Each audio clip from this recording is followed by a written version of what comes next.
Bismillahirrahmanirrahim. Alhamdulillahirabbil alamin wa sallallahu wasallam ala nabi Muhammad wa ala alihi wa ashabihi ajma'in. Amma ba'd. Untuk mengisi waktu yang kosong sebelum ada yang siapkan pertanyaan, mungkin tidak ada pertanyaan juga. Mungkin jawab itu la adri. Saya tidak tahu juga. Saya ingin mengingatkan diri, wa dzakir nafsi, ingatkan diri dan para hadirin penuntut ilmu. Insyaallah kullukum talabatul ilm. Setiap orang di antara kalian itu talib ilmu. Semuanya sesuai dengan kemampuannya. Semuanya penuntut ilmu sesuai dengan kemampuannya. Ini perkataan yang saya pernah dengar dari salah satu ustadz saya di sini di Depok, yang bikin saya semangat belajar agama lagi, lebih mendalami agama dan melakukan rihla fi talabil ilm, perjalanan untuk menuntut ilmu. Kalau nggak salah 27 atau berapa, yang sudah punya istri, sudah punya anak. Ustadz itu berkata, kalian semua penuntut ilmu. Kalian semua penuntut ilmu. Semuanya sesuai dengan kemampuannya. Sesuai dengan kemampuannya. Jadi kita harus ada semangat dan harus ada amalan, harus memang mempraktikkan. Harus ada pergerakan gitu. Ayo, saya mau belajar. Datang kepada majelis ilmu, datang kepada ulama, membelajar Al-Quran, mulai lagi hafal yang sudah lama ditinggalkan. Sudah 20 tahun ingin belajar bahasa Arab, tapi sampai sekarang satu kali putus, tidak bisa. Kalau sudah bisa belajar, sudah bisa bahasa Arab, bisa memahami perkataan para ulama, bisa mungkin baca sendiri, bisa pergi ke Timur Tengah atau ke Afrika atau ke India atau kemana, dimanapun ada para ulama. Apalagi zaman ini, semuanya itu ada di internet juga, perkataan yang direkam, perkataan ulama yang direkam, buku-buku ulama yang sudah disebar, bahkan PDF-nya sudah ada online juga. Tapi harus ada, selain semangat, harus ada manhajiyah. Manhajiyah artinya metode. Ada strategi. Berkata Imam Abdullah bin Mubarak, Imam siapa? Abdullah ibn al-Mubarak rahimahullah, awalul ilm an-niyah. Awalul ilm an-niyah. Pertama, jadi tahapan pertama pada penuntut ilmu itu an-niyah. Jadi niat. Thumma al-istima'. Itu yang kedua. Awalan an-niyah, kemudian jadi niat, kemudian al-istima'. Dengar dengan baik. Pendengaran dengan baik. Jadi ketika datang kepada majelis ilmu, dengar dengan baik.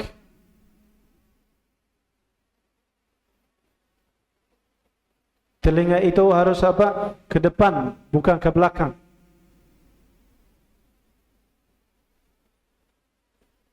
Apa yang disampaikan, mau dengar yang benar. Dengar dengan baik.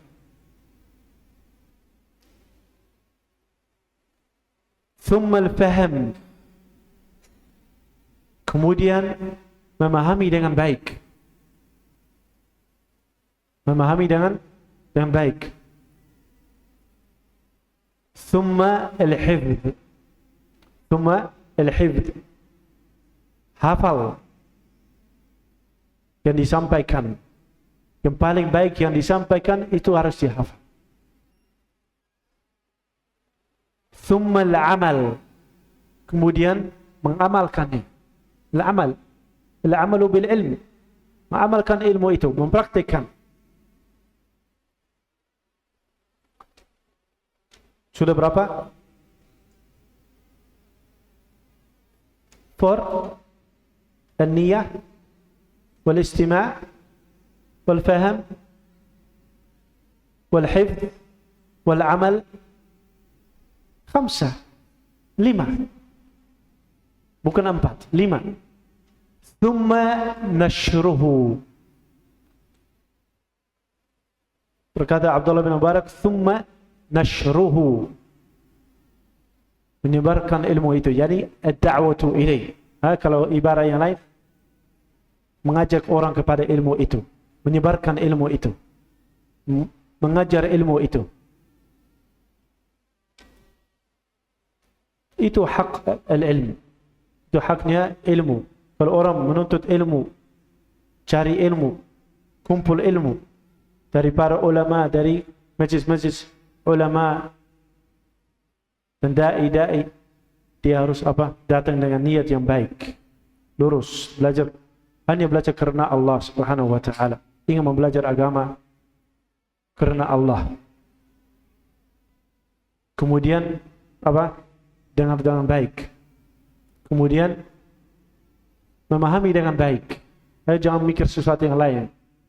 Mikir anak, mikir istri, nanti masih harus beli pampers. Pajak belum dibayar, seperti itu. Apalagi mikir politik atau semisalnya. Kemudian apa? Al-hifdz, harus dihafal. Sebagian ilmu harus dihafal.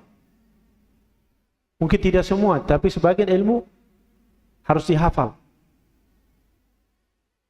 Kemudian apa? Diamalkan.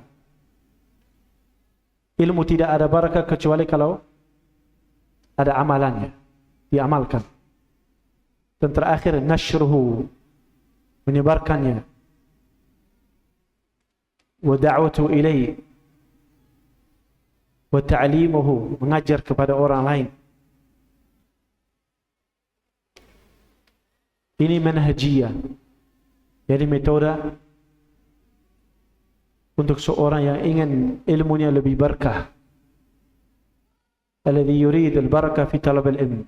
Orang yang ingin dapat berkah di talab al-ilm, itu dia ikuti 6 langkah ini. Memperhatikan semua yang 6 perkara ini. Kalau ada satu yang tidak, satu yang jatuh atau kurang, pasti ilmunya kurang berkah. Kurang berkah. Atau mungkin tidak dapat, tidak bisa ke langkah yang lain. Siapa bisa ulang yang 6 itu? Siapa bisa ulang? Syamil. Bisa ulang itu. Niat. Istima' sahih.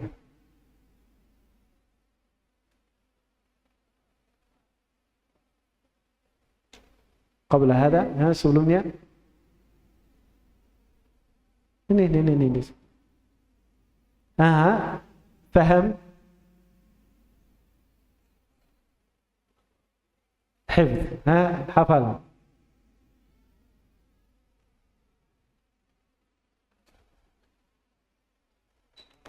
Mengamalkannya, mendakwakannya. Ahsant. 6 perkara. An-niyatu, thumma al-istima', thumma al-fahm, thumma al-hifdz, thumma al-amal, thumma nashru, yani da'watu ilayhi wa ta'limuhu.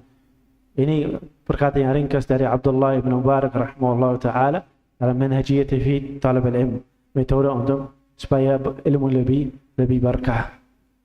Jadi kalau ada pertanyaan, tafadhalu, barakallahu fika.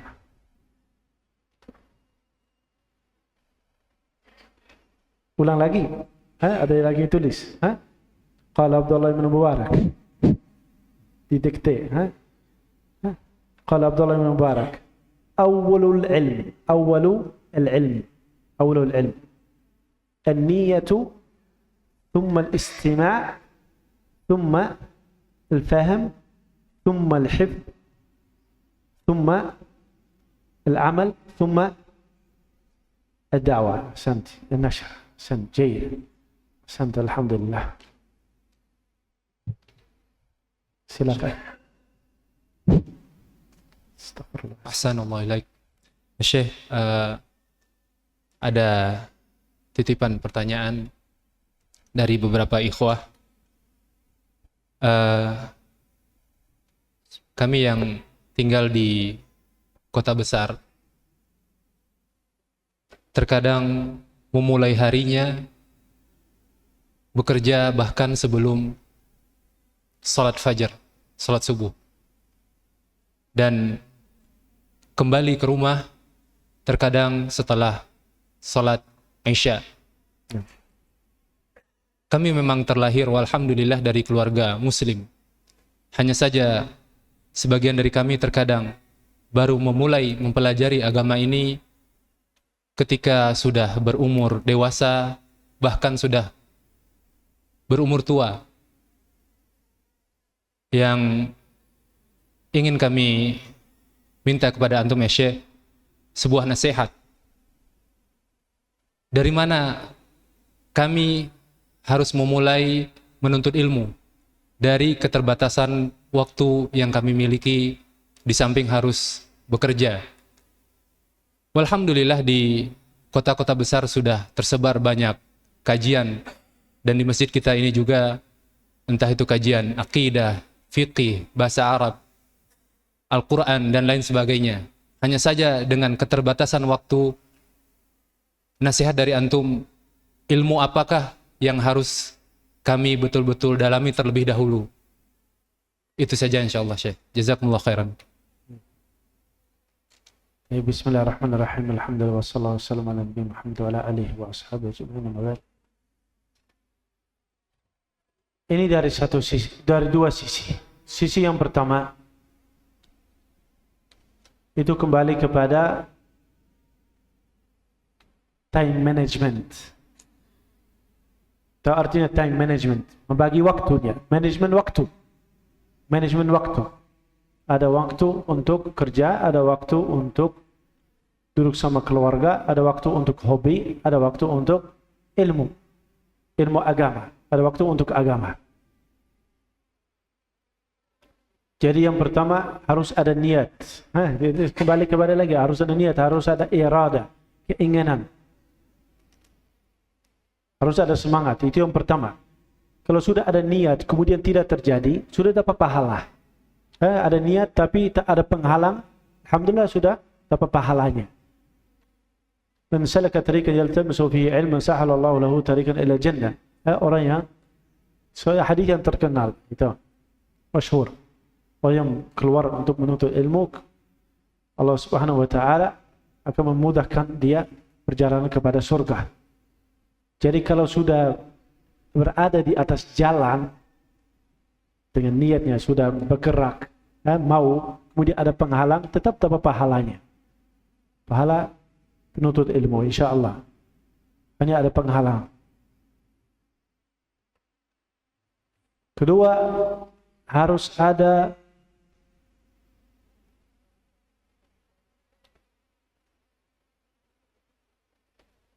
strategi.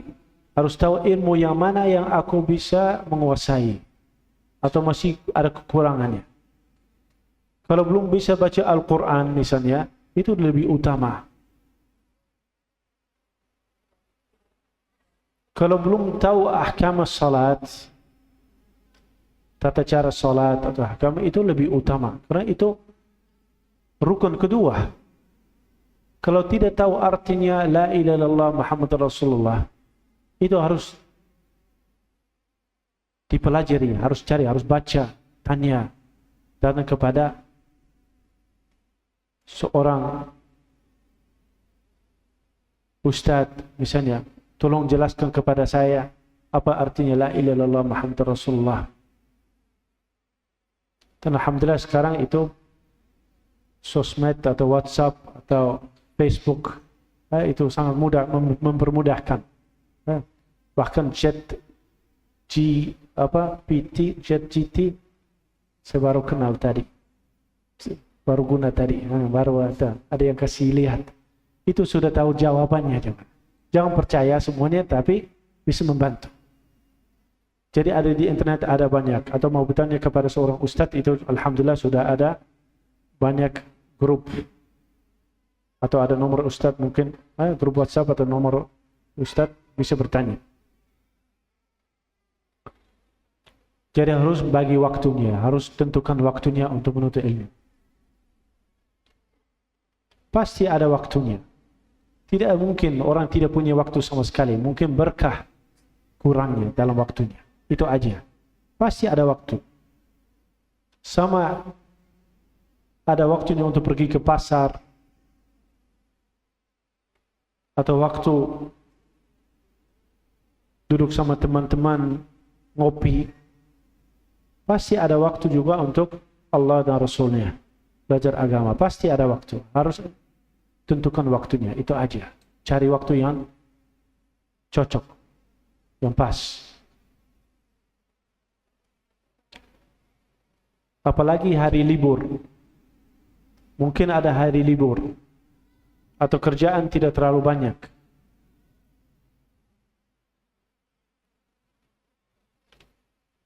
Misalnya hari Sabtu atau hari Minggu, hari libur, sudah bikin janji dengan diri sendiri. Mungkin ajak keluarga juga, istri, anak juga, supaya mereka tidak ganggu nanti. Panggil ke rumah, duduk, harus beli apa, harus ini. Diajak semuanya. Nuntut ilmu, datang ke kajian atau pelajaran. Misalnya mau belajar pelajaran bahasa Arab di masjid ini hari Sabtu. Atau belajar Al-Quran hari Minggu misalnya. Ajak semua. Dan insya Allah itu sisi kedua, itu pengurus masjid, yayasan, para ustadz harus bagi waktu juga, cari waktu yang cocok untuk bapak-bapak dan ibu-ibu yang biasanya sibuk kerja. Bagi waktu, kasih waktu, cari waktu yang paling cocok. Bikin program. Bikin programnya khusus untuk orang yang biasanya sibuk. Misalnya hari Sabtu, mungkin hari Minggu, mungkin malam Sabtu, seperti itu. Hari Jumat misalnya. Untuk mempermudahkan talabul ilmu. Itu. Kemudian juga yang sangat membantu. Saya lihat berapa ikhwan, Masya Allah, mempelajari bahasa Arab. Saya kenal beberapa orang yang dulu, mungkin ada yang sudah punya keluarga, anaknya banyak, bahkan sudah punya cucu. Mereka belajar Al-Quran dan belajar bahasa Arab dari rekaman. Setiap kali naik mobil, langsung putar rekaman pelajaran bahasa Arab misalnya. Sudah punya strategi, sudah janji dengan diri, setiap kali saya pergi kerja harus dengar minimal setengah jam, waktu macet, apalagi macet, dengar bahasa Arab, pelajaran bahasa Arab. Hari ini begini, besok begitu, besok begitu. Sudah punya plan, sudah punya strategi. Dan juga Al-Quran, ada saya kenal, saya pernah ketemu seorang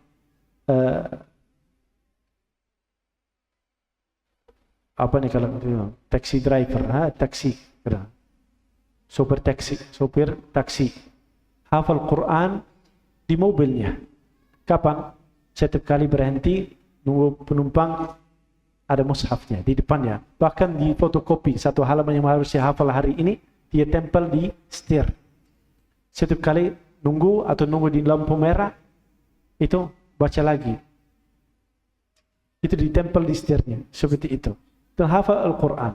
Jadi ada semangat. Dan dia menggunakan waktunya walaupun sedikit dengan baik. Dan orang yang menguasai bahasa Arab karena sering di mobil atau di motor ada punya headset lagi dengar bahasa Arab. Pelajaran bahasa Arab seperti itu. Jadi harus ada semangat dan juga harus dibagi waktu. Dan paling penting untuk dipelajari itu ilmu akidah. Setelah Al-Quran dan juga bahasa Arab, itu ilmu akidah. Kemudian as-salat dan ibadat, ibadah yang diperlukan. At-taharah, salat itu paling penting. Jangan sibukkan diri dengan apa fikih jual beli atau apa yang agak susah, atau qada atau jihad atau fikih cerai atau seperti itu kalau sudah tua. Boleh belajar kalau ada waktu, tapi bukan yang pertama. Yang kalau waktunya sedikit, jangan. Karena itu yang terjadi. Sebagian orang ikut daurah fikih jual beli atau fikih pernikahan bab cerai yang sangat dalam, tapi la ilaha illallah belum tahu artinya, atau akidahnya belum pernah belajar. Itu juga salah. Jadi cari ustadz yang memang membahas ilmu dasar, tauhid dan aqidah. Wallahu a'lam. Nah, tafadhal Syekh. Bismillah. Assalamualaikum. Assalamualaikum. Ahsanallahu alaikum wa hayyakumullah. Ustaz, Syekh, تتكلم اللغة العربية؟ كيف؟ هل أنت تتكلم العربية؟ لم أفصح أستاذ. ها؟ لم أفصح لأتكلم لا بلغة العرب. بأس لا بأس، لم تفصح لكن تتحدث. حاول أولا بالعربية أولا. نعم يا شيخ. السلام عليكم. حياكم الله وأحسن الله إليكم. نعم، ربما الرجل في طبيعته هو رديئة، أو من في طبيعته هو رديئة، ثم ما هو السبب. Terus Syekh bilokat Indonesia ya, Pak. Terus Syekh, apa namanya, kalau menurut Syekh apa sebab paling ampuh buat seseorang biasa, biar seseorang terbiasa ia apa namanya membiasakan dirinya dengan nilai-nilai akhlak yang baik. Kemudian Syekh, kalau menurut Syekh sendiri dulu pas belajar sama Syekh Shalih Fauzan, apa akhlak yang paling membuat Syekh speechless dengan akhlak beliau? Mungkin sekian pertanyaan saya. Jazakumullah khair.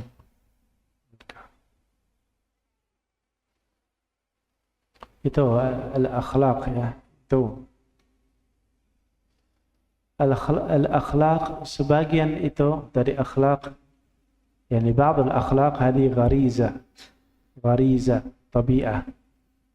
Jadi itu suatu yang sudah pada seseorang, itu emang genetis ya.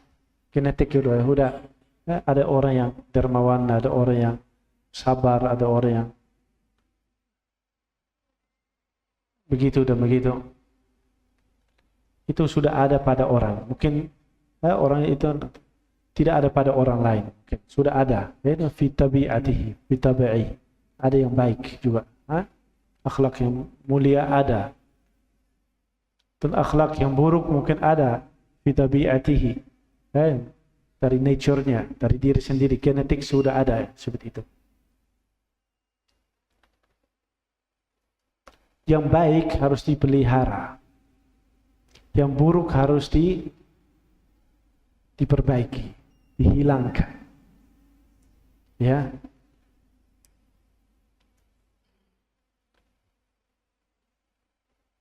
Dan jangan putus asa. Jangan putus asa, jangan bilang aku emang punya akhlak buruk, bitaba'ah, tabiat. Saya lahir dengan akhlak yang buruk, tidak bisa berubah. Jangan bilang itu saya tidak bisa berubah. Tidak ada seperti itu, saya tidak bisa berubah. Tidak ada. Kadzib, bohong. Tidak ada saya tidak bisa berubah. Mungkin butuh waktu, mungkin butuh mujahadah, berjuang. Jihad nafs. Biasakan diri. Tapi terus menerus.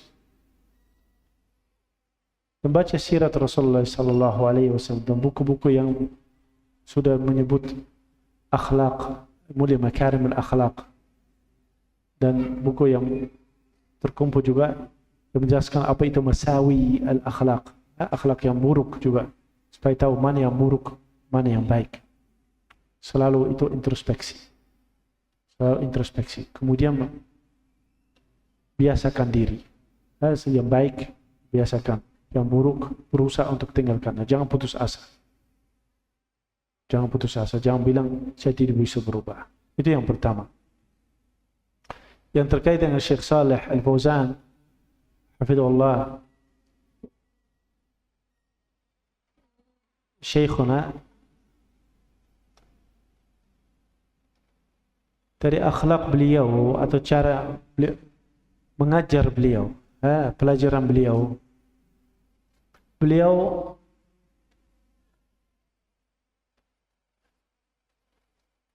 sangat hati-hati dalam menjawab pertanyaannya.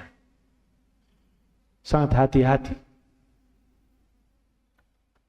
La yatakallaf, tidak berusaha untuk cari jawaban walaupun mungkin beliau tidak tahu. Dan kadang ada pertanyaan yang kurang bagus atau tidak layak atau ada itu mengandung fitnah, syubhat.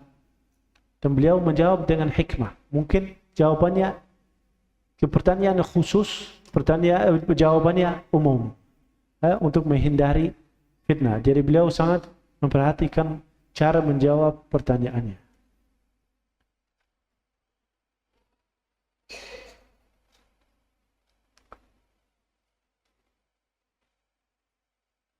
Dan beliau juga sangat serius ketika pelajarannya. Serius sekali, tidak ada yang bercanda, ketawa, keluar masuk misalnya. Beliau tidak suka dan mengingkari itu. Beliau tidak takut untuk mengingkari mungkar. Itu sebenarnya itu para ulama kalau lihat mereka tidak malu atau tidak takut kalau lihat kemungkaran untuk apa? Mengingkari kemungkaran. Jadi terjadi sesuatu di depan mereka, langsung mereka menyebut, memperbaiki. Lihat seorang murid kurang serius atau duduk kurang bagus atau sebenarnya itu ditegur. Karena seorang alim itu rabbani, itu orang yang berikan tarbiyah, bukan hanya pengajar saja. Jadi murabbi, pendidik,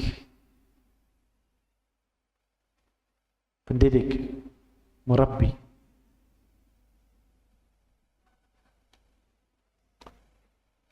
Dan beliau biasanya sedikit bicara. Kalau duduk sama beliau di kantor, beliau duduk terus, diam sampai orang yang ingin bertanya. Kalau tidak bertanya, beliau tidak bicara juga, diam. Karena emang tidak suka ditanya. Tidak suka diagungkan sebagai seorang mufti. Tidak suka. Mau cepat keluar semuanya. Saya takut sama Allah Subhanahu wa taala. Itu mas'uliyah, tanggung jawab.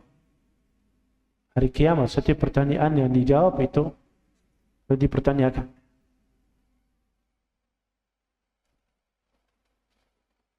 Dan juga beliau sangat memperhatikan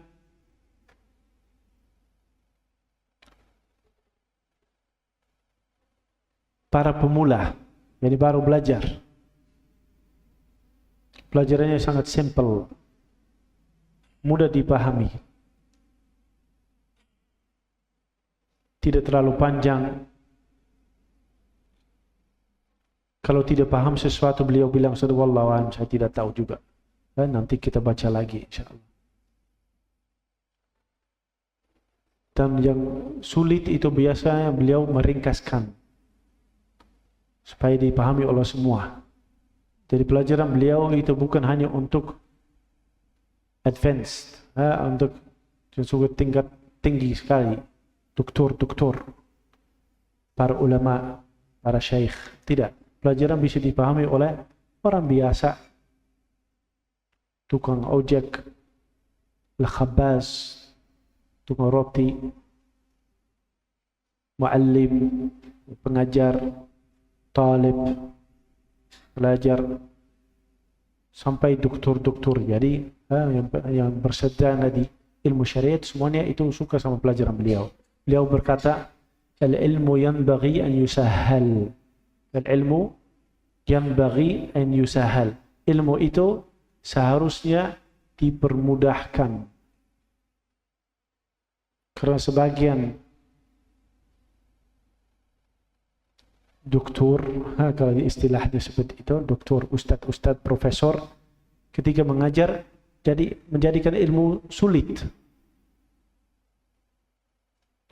kasih definisi dulu, kemudian definisi dalam secara bahasa, kemudian definisi secara istilah, kemudian dalilnya begini, kemudian 50 kaidah dalam hal ini. Berkata ulama, berkata seorang alim ini di buku ini, kemudian begini, kemudian sangat rinci detail. Dalam setengah jam sudah seperti baca satu kitab. Tapi tidak ada yang nempel. Tidak ada yang nempel. Dan tidak ada yang bisa tulis secepat seperti itu juga. Itu bikin orang lari dari ilmu. Beliau bilang, al-ilmu yanbaghi an yusahal. Ilmu itu seharusnya dipermudahkan. Jadi untuk semua bisa memahami.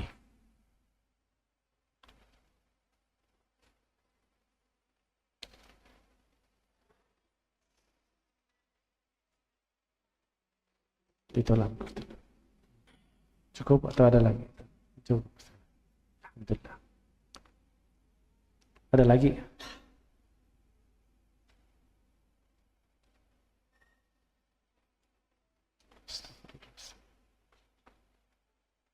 Kalau tidak ada lagi,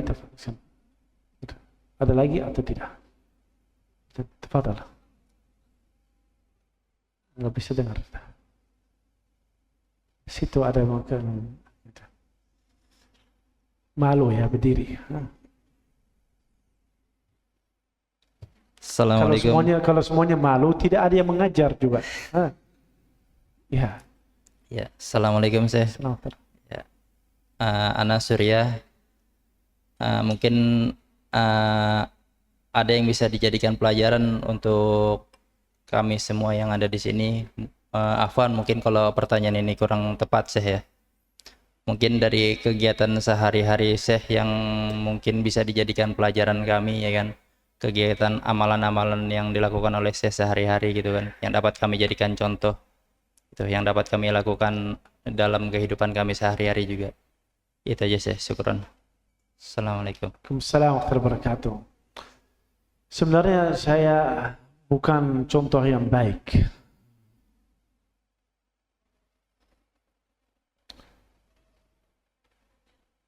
Yang harus diikuti itu Rasulullah sallallahu alaihi wasallam. Kalau mau itu baca sirat Rasulullah SAW seharian. Baca sirat Rasulullah SAW. Seharusnya seperti itu. Membaca hadis dari Rasulullah SAW. Apa Rasulullah SAW melakukan setiap hari.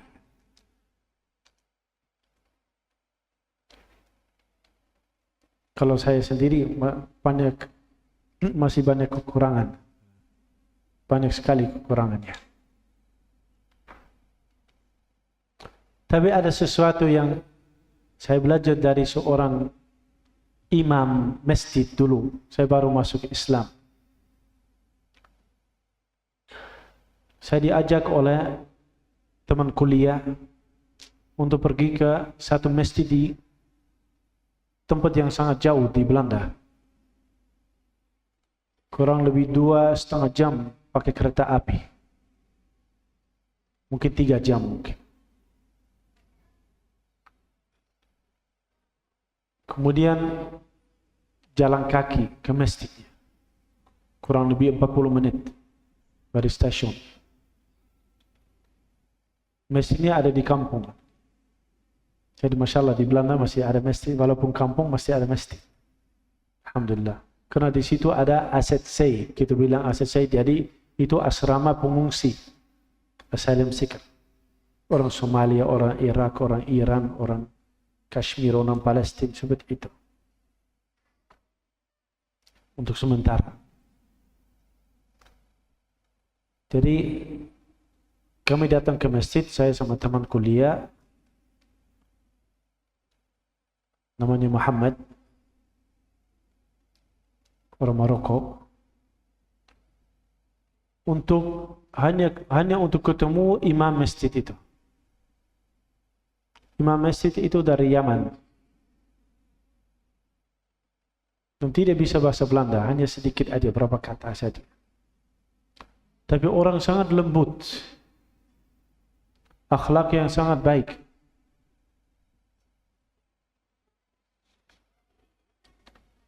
Dan beliau setelah mengajarkan saya surat Al-Fatihah, jadi talqin Al-Fatihah, beliau mengajar saya surat Al-Fatihah. Cara yang benar. Beliau lafadzkan dulu, kemudian saya ikut. Beliau sabar orangnya. Setelah itu beliau setiap hari, ketika saya datang, langsung ajak itu, harus inap di masjid situ. Beliau langsung bilang, jangan pulang, inap di sini, di masjid. Setiap pagi, setiap sore beliau mentalqin saya sama teman saya adhkar sabah wal masa, adhkar pagi dan petang, pagi dan sore. Yang biasanya itu ya dikumpul di kitab Hisnul Muslim, mungkin yang terkenal di sini juga. Namanya apa? Perisai seorang Muslim atau bentuk seorang Muslim atau zikir pagi sore, ada berapa terjemahan. Beliau memang bikin talqin, saya harus ikutin beliau setiap kali, ulang lagi, setiap pagi, setiap sore, mulai dengan 1, 2, 3, kemudian sampai hafal. Saya diberikan buku yang Hisnul Muslim itu, yang buku saku itu yang kecil warna orange. Yang pernah ke Saudi pasti tahu, terkenal buku kecil itu, buku saku itu. Jadi setiap kali pulang pulang dari tempat beliau di kereta, kemudian saya ke kuliah di Belanda, saya bawa buku itu, ulang lagi dan ingat. Setiap kali ingat lagi ucapan beliau, kan talqin beliau. Setiap kali balik lagi ke masjid beliau, kayak dites lagi, diulang lagi. Beliau menganjurkan saya untuk selalu zikir pagi dan sore.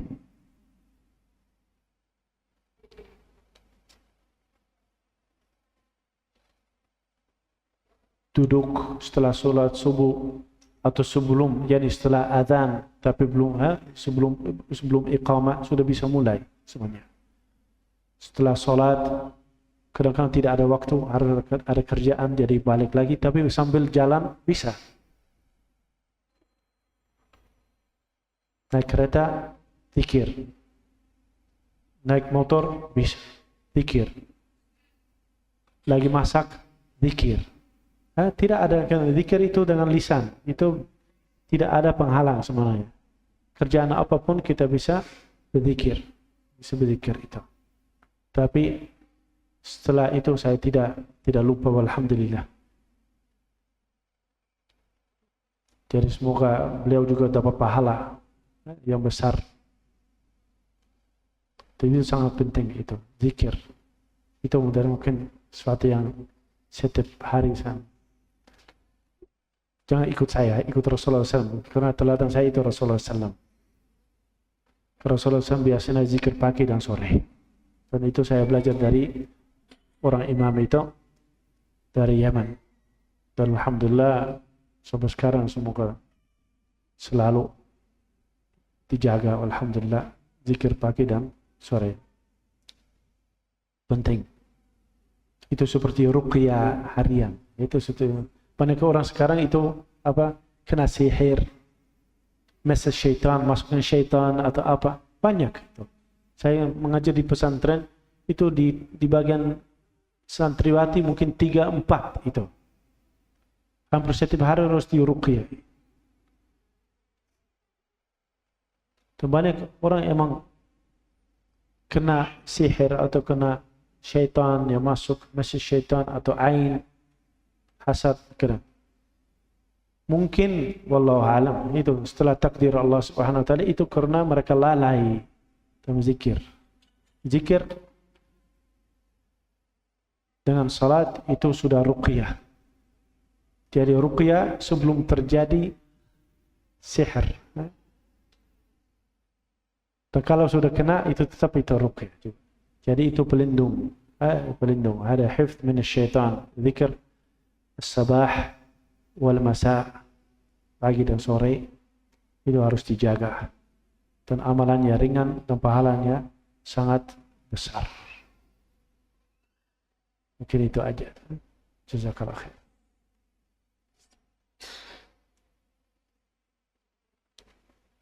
Ada lagi atau tidak?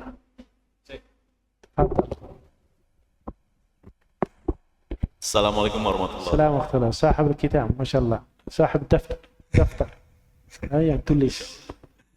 Karena itu siapa yang tulis di sini tadi? Enggak ada yang tulis kecuali satu kayaknya. Hah? Dua? Atau pegang HP, main WhatsApp atau memang catat juga? Hah? Iya. Catat Ustaz, catat. Ya. Saya pernah mendengar Islam akan terbagi dengan 73 golongan. Lebih dekat itu. Islam akan terbagi menjadi 73 golongan. Dan sekarang pun kita merasakan ada beberapa golongan. Bagaimana cara menjaga persaudaraan dengan perbedaan-perbedaan pendapat seperti itu, Syekh? Jazakallahu khairan. Qala Rasulullah sallallahu alaihi wasallam, iftaraqatil yahud ala 71 firqa. Kulluha finnar. Illa wahidah. Jadi orang Yahud itu berselisih 71 firqah, 71 firqah. Kemudian wa iftaraqat an-nasara ala 72 firqah.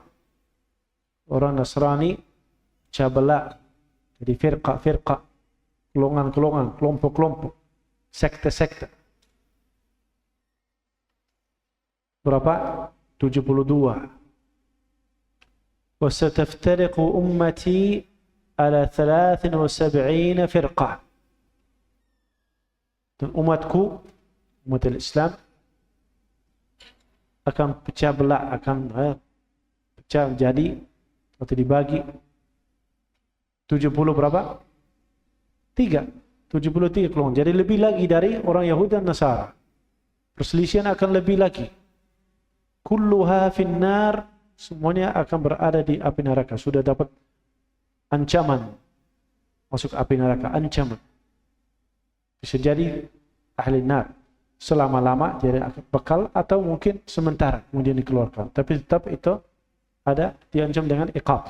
Jadi berhak untuk diiqab dengan api neraka. Illa wahidah, kecuali satu golongan, satu kelompok yang selamat. Dan najiyah, selamat dari api neraka, firqah najiyah. Itu yang disampaikan oleh Rasulullah SAW kepada para sahabat. Dan itu pertanyaan antum juga. Sahabat juga bertanya kepada Rasulullah, pertanyaan yang sama. Gimana ya Rasulullah SAW? Mereka juga tahu, sifhum lana ya Rasulullah SAW. Jadi gimana ya Rasulullah SAW? Yang mana yang selamat itu? Ada pun 73, mana yang benar? Bingung. Minta keterangan dari Rasulullah SAW. Yang mana saya harus pilih? Sifatnya, sifat mereka seperti apa? Karena semuanya mirip, semuanya punya dalil, semuanya punya ulama yang ikut, semuanya itu orang soleh, ada orang soleh yang ikut. Yang mana yang benar? Gimana bisa membedakan di antara 73 atau 72 yang salah dan satu yang benar? Rasulullah menjawab pertanyaan antum, para sahabat. Bersabda, hum man ana alai al-yawm wa ashabi. Atau ma mithla ana alai al-yawm wa ashabi. Mereka adalah golongan yang berada di atas apa yang aku berada pada hari ini, dan sahabatku yang ikut sunnah Rasulullah SAW dan ikut kepahaman dan amalan para sahabat. Karena para sahabat itu muridnya Rasulullah SAW. Dan Rasulullah SAW pasti sudah sampaikan ilmu yang dibutuhkan kepada mereka.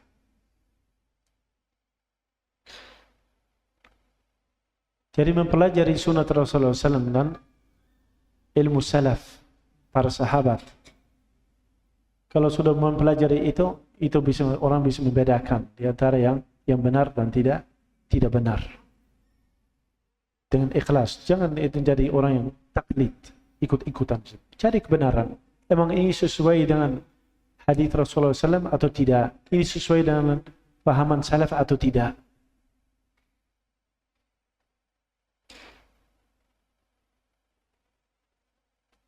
Dan dalam satu riwayat Rasulullah SAW juga menjawab katanya wahum jamaah, mereka adalah al-jamaah. Al-jamaah golongan yang paling besar. Yang pertama itu para sahabat waktu itu. Jadi itu yang berada di atas jalan sahabat dalam agama.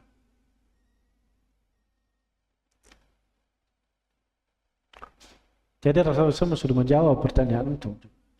Ya kan? Belajar jalan Rasulullah SAW dan jalan para sahabat dan murid-murid para sahabat. Supaya bisa membedakan di antara 72 dan yang satu yang selamat. Tafadhal. Jaga dengan 72 golongan tersebut, menjaga persaudaranya gimana ya Syekh? Menjaga apa? Persaudaraan. Jaga sesuai dengan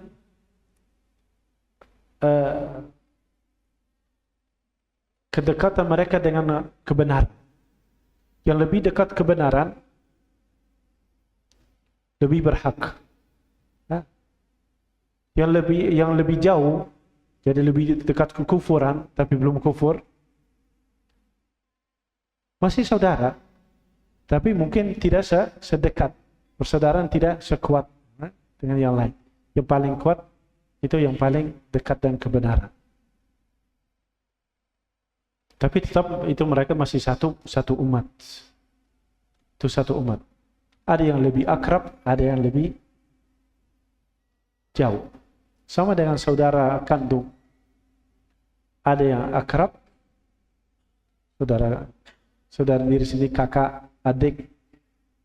Ada yang lebih jauh dikit, sepupu, paman. Ada lebih jauh lagi mungkin anak keponakannya.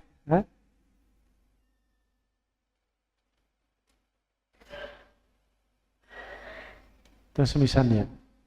Jadi yang lebih dekat itu lebih berhak persaudaraannya. Yang lebih jauh ya kurang.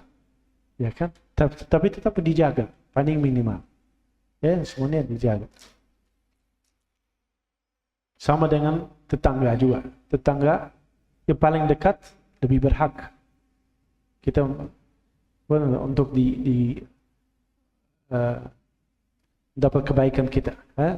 Kunjungi atau bertanya, yang lebih dekat lebih berhak, yang lebih jauh kurang. Sama dengan golongan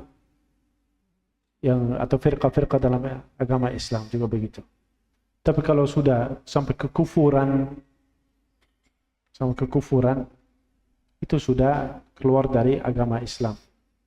Tapi mungkin ada yang di antara mereka yang jatuh kepada kekufuran dan dia tidak sadar. Harus dididik, harus diajar, harus diajak, harus dinasihati. Itu juga haknya.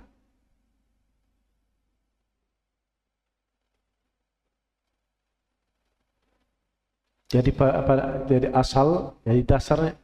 dasarnya kaidah dasar semuanya itu saudara. Itu punya hak saudara.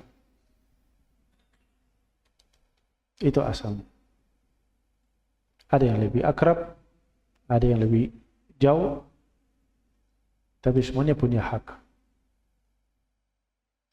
Dan orang yang jahil diajak dan dididik, diajari. Itu. Jangan langsung mengkafirkan semua. Jangan.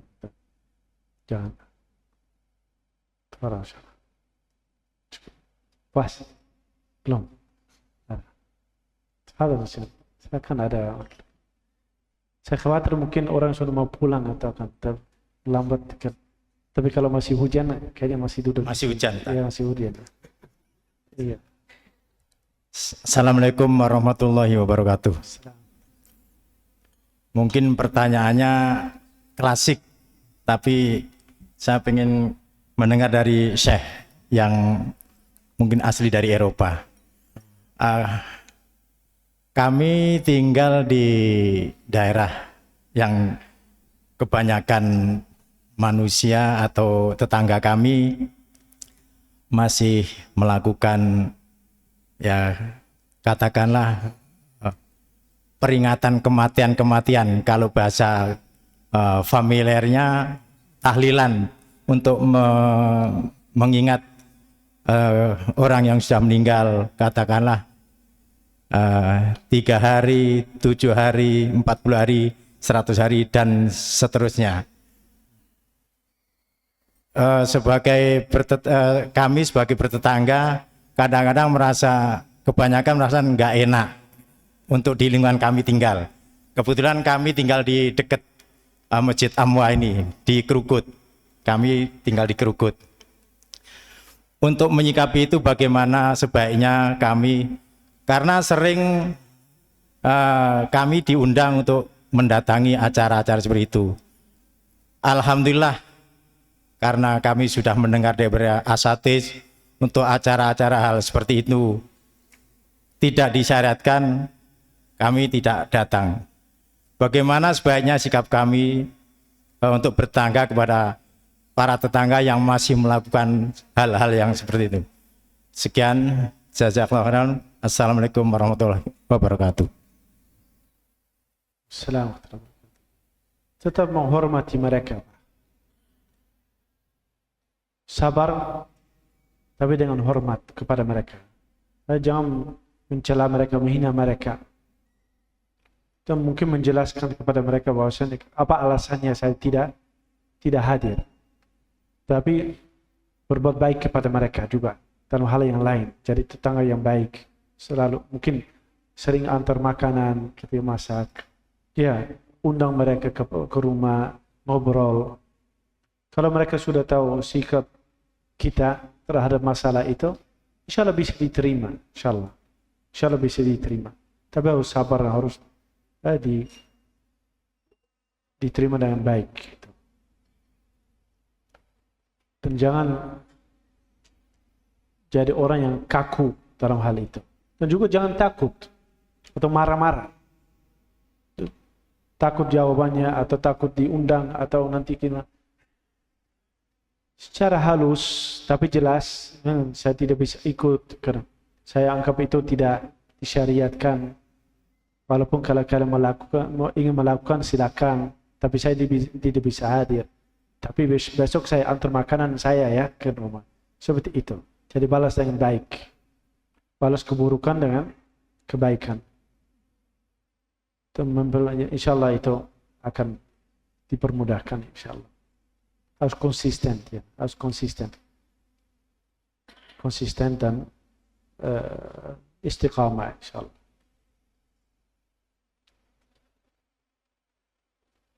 Wallahu a'lam.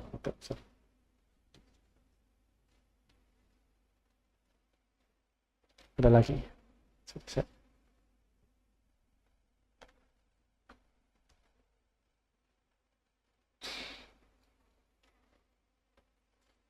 Itu udah ya, udah.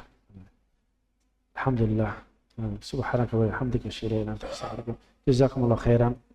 Terima kasih banyak atas perhatiannya. Dan saya minta maaf segala kekurangan dari saya, mungkin bahasanya kurang, bahasa Indonesia kurang, bahasa Arabnya mungkin ada, mungkin kata-kata bahasa Arab, mungkin ada bahasa Inggris, bahasa Belandanya. Tapi insyaallah kan mungkin pada satu hari katanya mungkin bahasa Inggris ya di sini boleh. Atau saya diberikan kursus bahasa Indonesia juga insyaallah, memperbaiki bahasa Indonesia insyaallah juga. Insyaallah. Baiklah. Atau nanti kalau kalian sudah pintar bahasa Arab semua setelah insyaallah ada bahasa, insyaallah bisa sampaikan nama. bahasa Arab insyaallah. Tapi saya khawatir kalau kalian semuanya lancar bahasa Arab, tidak butuh Ahmad lagi. Langsung datangkan Syekh Fauzan atau semisalnya para ulama dari Saudi, dari Mesir, dari mana gitu. Ahmad hanya jadi pelajar saja juga sama, ya kan? Enak, alhamdulillah. Hakada subhanallah wa bihamdihi asyhadu an la ilaha illa anta astaghfiruka wa atubu ilaik. Assalamualaikum warahmatullahi wabarakatuh.